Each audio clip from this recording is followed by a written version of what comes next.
Lompoc was a small community in the early 1960s. The local newspaper was only published 3 days a week, Monday, Wednesday, and Thursday. The Santa Barbara News Press published daily. These publications were the sources of our information about the developments in this case. On June 6, 1963, the Santa Barbara News Press published a photo of the shack in their initial article about the deaths. It's a crime scene photo, and you can see the picture, the door on the left and the window on the right. It's the only photograph I know of existing of the shack that's not in police custody. I'll quote information from those editions, but recall that newspapers often have incorrect information. We know that some of this information is incorrect.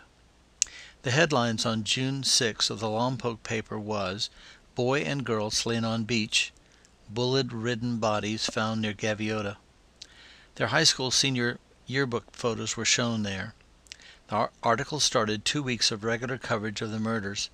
The sheriff of Santa Barbara County at the time was James Webster. He was working a murder from the day before Bobby and Linda's killings.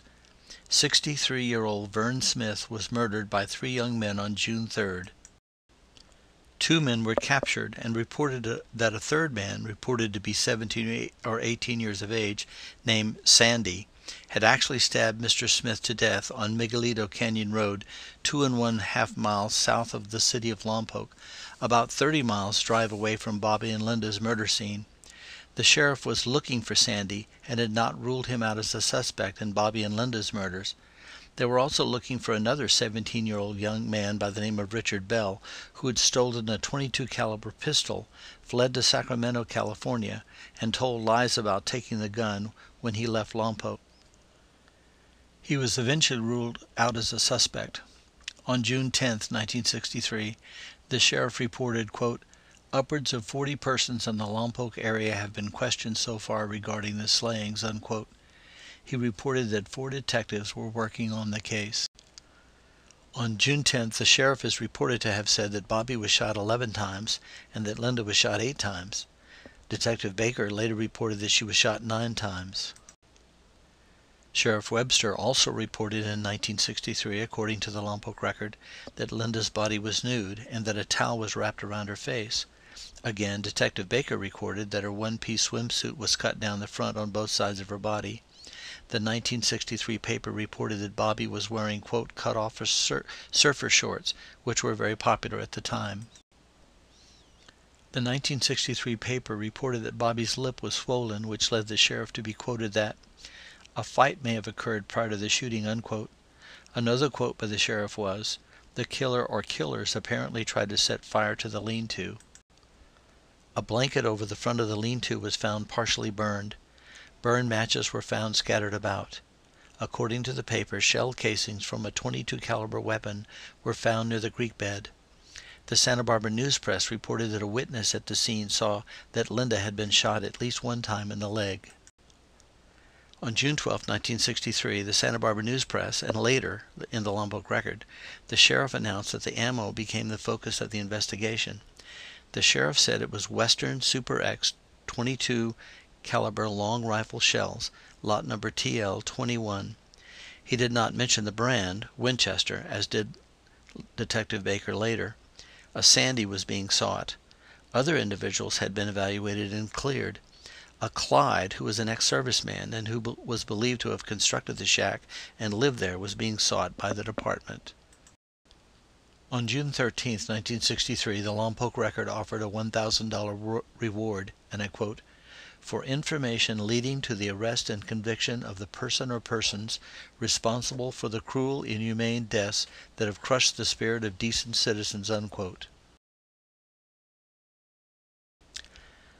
Also on June 13th, the Lompoc Record printed the drawing of Sandy, who was listed as being 17 or 18 years of age.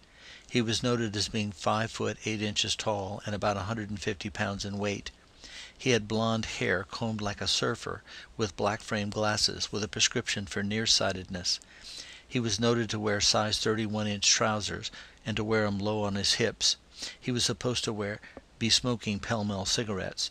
The quality of this picture is poor.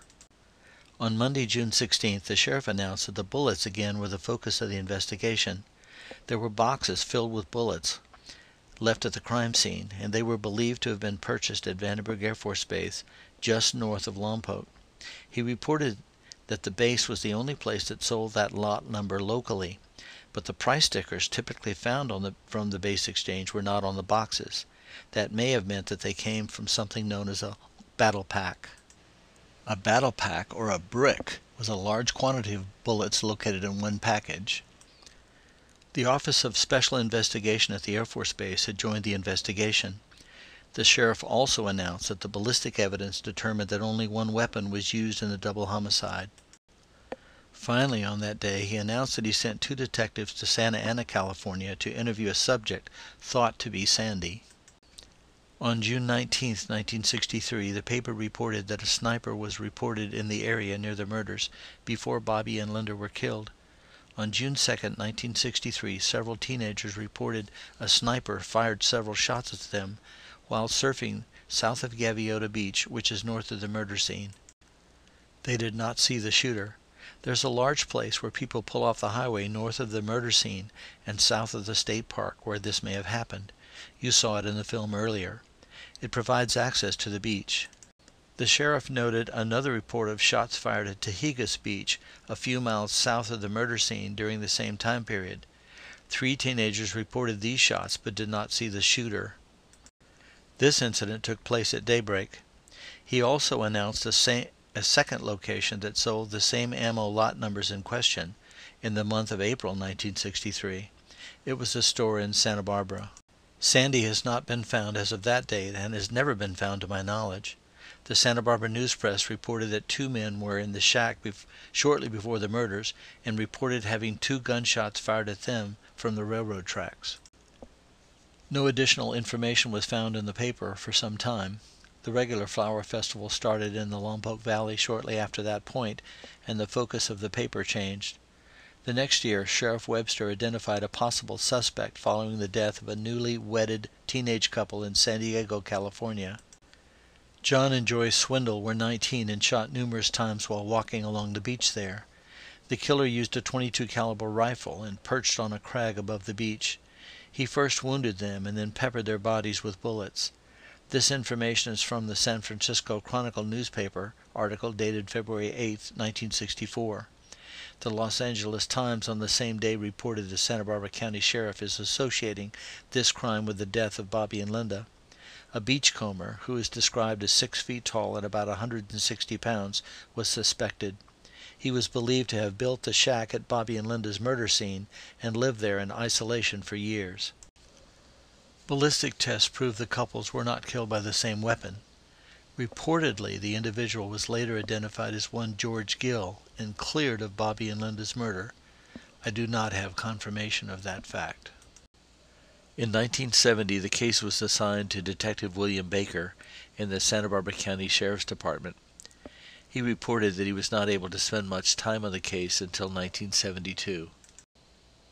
He worked the open, unsolved case until he retired in 1991.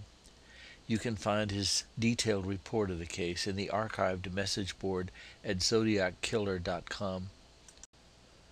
This photo is courtesy of ZodiacKiller.com and shows Detective Baker and the sheriff at the time making a 1972 press announcement about the murder case of Bobby and Linda.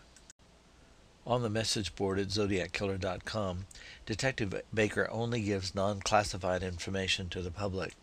Law enforcement often keeps information classified so they can have that information to question potential subjects as they become known and for other reasons.